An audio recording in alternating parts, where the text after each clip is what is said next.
What is going on, guys? NanoBits93 here with another video, and most of us already know all the main features that have come out with iPadOS 14, right? You have the scribble, universal search, the new widgets that were implemented within iPadOS 14, even though it's not what we wanted. But I kind of want to show you guys a couple of hidden features that's, deep, or I kind of want to show you guys a couple of features that are very deep, in the settings, within the user interface, that Apple just didn't talk about, right? So I have 13 hidden features for iPadOS 14 that I think will be pretty useful for you guys, so let's get started.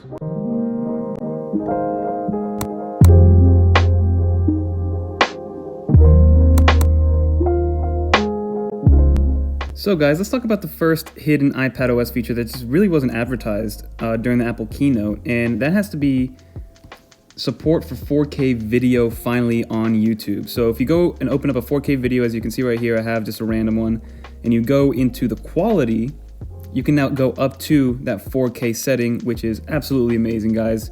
I don't know why it took so long for Apple to allow that, but we finally have it. Another interesting one has to be in the settings, guys. So if you go into your Wi-Fi settings, and you can see that this is my Wi-Fi, I can click into it, and what you can now do is use a private address. And what that allows you to do, it prevents network operators from tracking your iPad and knowing that there's an iPad on the network. It'll probably still show that there's something connected to the actual network, but they won't know that it's an iPad, and they won't know that it's you. Another cool one, you have to go back into the settings, go into accessibility, touch, pointer control. You now have this option to double tap and drag. So before, you couldn't just double tap on the actual trackpad to get that secondary option, or probably click and hold. What you have to physically click on it to move something around, right? So what you can do now is go into the settings, and I like to do it without drag lock because the drag lock gets a little too intense. But what you do without that, what that means is that you double tap, and with your second tap, if you don't lift your finger, it'll drag an app, right? So we're going into edit mode, and now all I have to do is double tap, and now it's stuck to the mouse and it's moving it around no problem. So I'm not physically clicking on the actual mouse, which is nice. Another really cool one has to be with the Apple Pencil.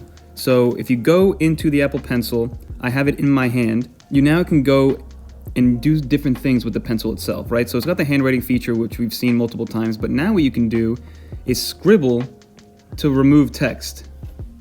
Right, so if I just scribble this little "and" right here, it gets rid of it. Scribble to delete, it gets rid of it. So that's a really cool feature, but I did notice that it only works on actual text versus handwriting. So if you have something that you're handwriting and you try to scribble it out or exit out, it won't delete it. Another cool one, again, we're kind of hanging out in the settings here the entire time, but if you go into any settings, like you say you're deep into the accessibilities menu, you're all over the place, right? You're going into devices, now what you can do is long press on this assistive touch or the back button, and kind of like in Safari and Chrome, you can kind of decide where you are. And it shows you where you are, and you can decide to kind of skip back all the way to accessibility as opposed to just continuing to press back, back, and back. Another cool one that, as you guys can see right now, I am screen recording the iPad and using the microphones on the iPad. So you can see on the top right-hand corner that I have a little orangish yellow dot. What that means is that I'm using the microphones and they're actively listening to what I'm saying. And then you also get that same notification but with a green dot when it knows that you're using the camera, whether it is the selfie camera or the rear facing camera. So that's good in terms of a privacy setting, so you know and you're aware of what is actively listening and actively recording or viewing you through a camera.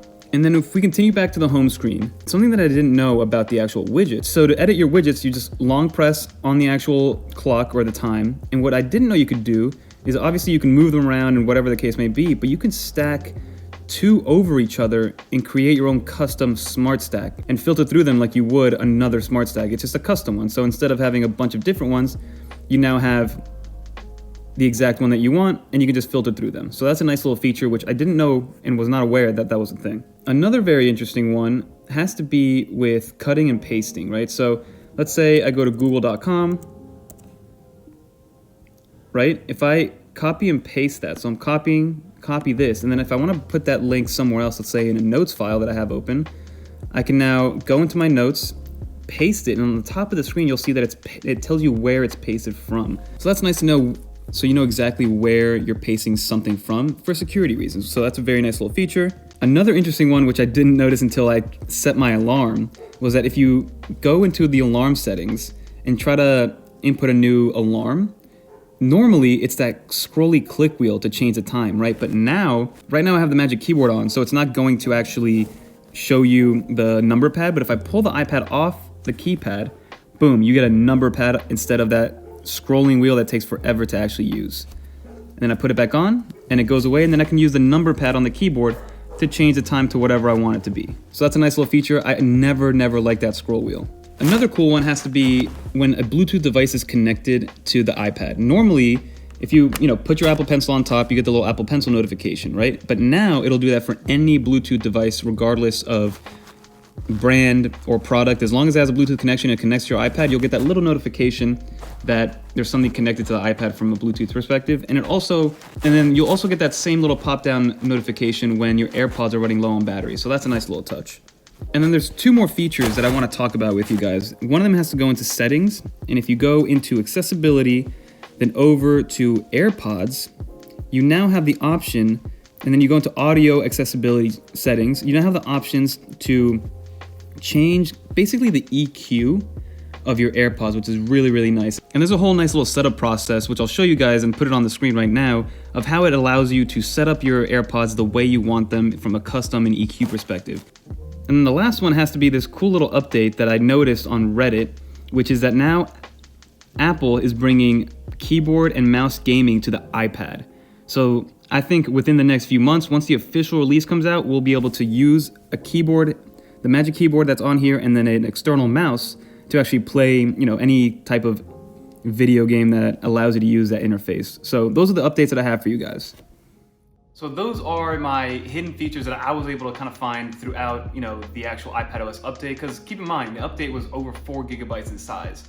So there's going to be a ton of features that are going to be discovered over time. I've seen people already post 90 plus iOS features that weren't talked about and things like that. So I kind of wanted to give it on the iPadOS side, even though the iOS side is very similar, but I kind of wanted to just show you guys what I was able to find out over the last 3-4 days that I've been playing with iPadOS 14.0. So if you guys found one that was useful, leave it below, comment it below, let me know what you guys found useful that you haven't heard somewhere else, and we'll kind of just go from there. So don't forget to like, comment, subscribe, and until next time, guys.